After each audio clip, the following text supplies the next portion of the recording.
സ്വാമിയേ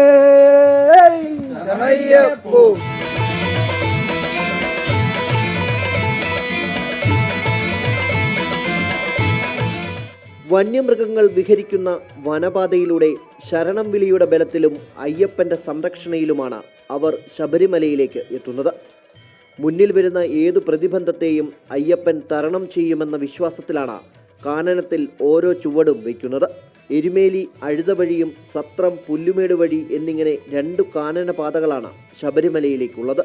ശബരിമല പൂങ്കാവനത്തിന്റെ മടിത്തട്ടിലൂടെ കയറ്റിറക്കങ്ങൾ താണ്ടി അയ്യപ്പ ദർശനത്തിനെത്തുന്നത് അനുഭൂതിദായകമാണ്. വണ്ടിപ്പെരിയാർ സത്രത്തു നിന്നും കാൽനടയായി ഉപ്പുപാറ പുല്ലുമേട് വഴി പ്രകൃതിയുടെ വന്യത ആസ്വദിച്ചുള്ള യാത്രയിൽ മടുപ്പ് തോന്നാറില്ലെന്ന് പതിവായി എത്തുന്നവർ പറയുന്നു. 20 വർഷം കൊണ്ട് ഇത് വഴി തന്നെയാണ് കാനനപാത വഴിയാണ് വരുന്നത്. അപ്പോൾ നമുക്ക് വലിയ കുഴപ്പമൊന്നും തോന്നുന്നു. നമ്മൾ സ്ഥിരം വർഷം തോറും വന്നുകൊണ്ടിരിക്കുകയല്ലേ. അല്ല, നമ്മളിത് റെസ്റ്റാണ്. അപ്പോൾ പുൽമേടിലേക്കുള്ള യാത്ര, അങ്ങോട്ടേക്ക് പോകാം എല്ലാവരും കൂടെ. അതെ. ഭക്തരുടെ സുരക്ഷയ്ക്കുള്ള നടപടികൾ വനം വകുപ്പും പോലീസും സ്വീകരിച്ചിട്ടുണ്ട്. രാവിലെ 7 മണിയോടെ വനപാലകർ വനപാതയിലൂടെ സഞ്ചരിച്ച് വന്യമൃഗങ്ങൾ ഇല്ലെന്ന് ഉറപ്പാക്കിയ ശേഷമാണ് ഭക്തരെ കടത്തിവിടുന്നത്. 13 കിലോമീറ്റർ ദൂരമുള്ള പാതയിൽ വൈദ്യുത വിളക്കുകളും കുടിവെള്ള സൗകര്യവും ഒരുക്കിയിട്ടുണ്ട്.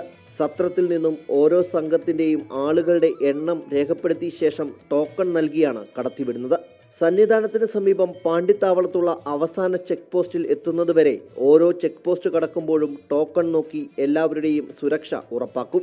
ഓരോ ദിവസവും വനപാതയിലൂടെ എത്തുന്ന അയ്യപ്പ ഭക്തരുടെ എണ്ണവും വർദ്ധിക്കുകയാണ്.